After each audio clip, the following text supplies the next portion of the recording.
Excellency, I would first like to thank you very much for giving us a discourse which is unique and very, very thought-provoking. Sir, I've been to over 24 missions, Pakistan missions abroad till now. Of course, as compared to Dr. Saab and people sitting in front, it's a very small number. For a soldier, it is a big number. 24 is good. But I haven't heard this scholarly thought from anywhere. It's extremely thought-provoking. I would say it was not straight thoughts, but very well articulated, professionally sequenced and presented in an excellent manner. We all felt that these thoughts are coming from our hearts. Sir, I believe that with these kind of thoughts, with these kind of interactions, with these kind of questions, there is no way but to move forward. Introspect, scholarly discussions like this, scholarly contributions like this, and diplomats sitting in front, I have no doubt that we ought to prosper. We must have to move forward, and there's no option. So in the history of nations, 70 years is no time. If we look at America, today, it was not America 100 years before. And look at UK, for example. The sun would never set on the earth of UK, what it is now.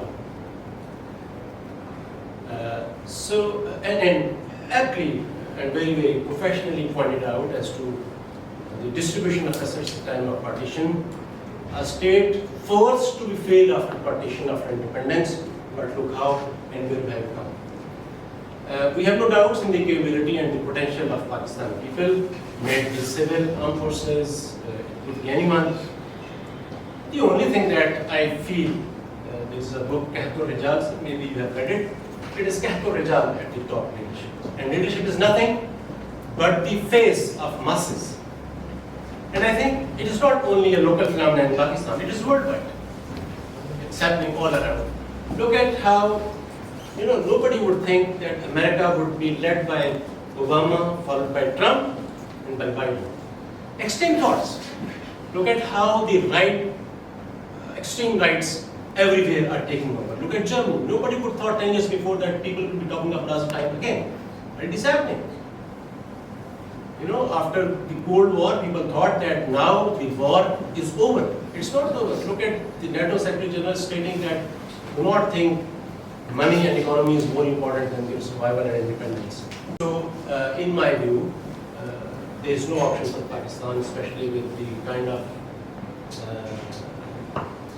nuclear weapons that we have, but to move forward. And there is no looking back, and inshallah we will do that. Very important question by my friend.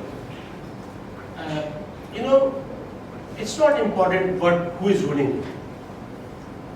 How is he ruling is more important. For example, look at the country where we are sitting. Excellency knows more than what I know. Absolute monarch. And look how he has worked for the people of Oman. Look at Singapore. Who developed Singapore? Look at South Korea. Who developed it? So, and look in the whole of Middle East. Who did it? Look how developed the then multipolarities in 18th century and 17th century. Is it the democratic values, or these were the absolute generals? While I do not side by the generals that they have the right to rule, but keep in mind that it is the quality of governance that delivers, not who is ruling. If I look at Pakistan, for example, 60s, as Excellency mentioned, the best time in the history of Pakistan, once we industrialize ourselves. And just look at those pictures, how the queens and the presidents and the monarchs pay respect to our leaders. I do not mean a general, I mean our leader. Look at, for example, Musharraf time. I do not side by him as a general, he has no right to. And I am saying this being from the Air Force, putting on uniform. My comrades from the army are sitting in front of me. But look at the fiscal discipline that we had in those times. After we engaged IMF, Musharraf's time was the only one, I think after 99 to 2000, once we refused IMF support. And look at what we are doing now. Do not think that the authoritarian regimes or the people in uniform can only be authoritarian. it's a very deceptive time. It's a very, very unique time in which you cannot recognize people. You cannot recognize who is with you. From sitting amongst you, who faces are against you, and who is your friend and who is your foe. It's a very different time. Not only in Pakistan, the world. So I think, sir, I once again would like to, in my humble capacity, appreciate the way you gave your thoughts. To you, it could have been these stray thoughts, but for us, each word mattered, and we'll take along all this with us and make sure that we try to do whatever you advise us.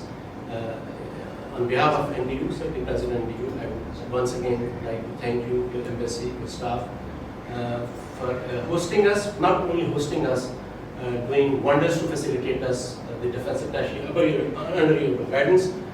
We were extremely pleased the way things are going, sir, and I would like to request all of the special delegations, the delegates, to raise their hands for clapping for the link between the ambassador and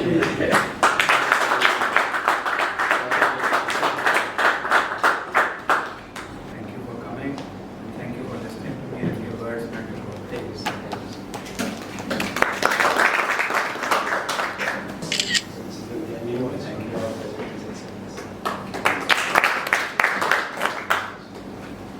So this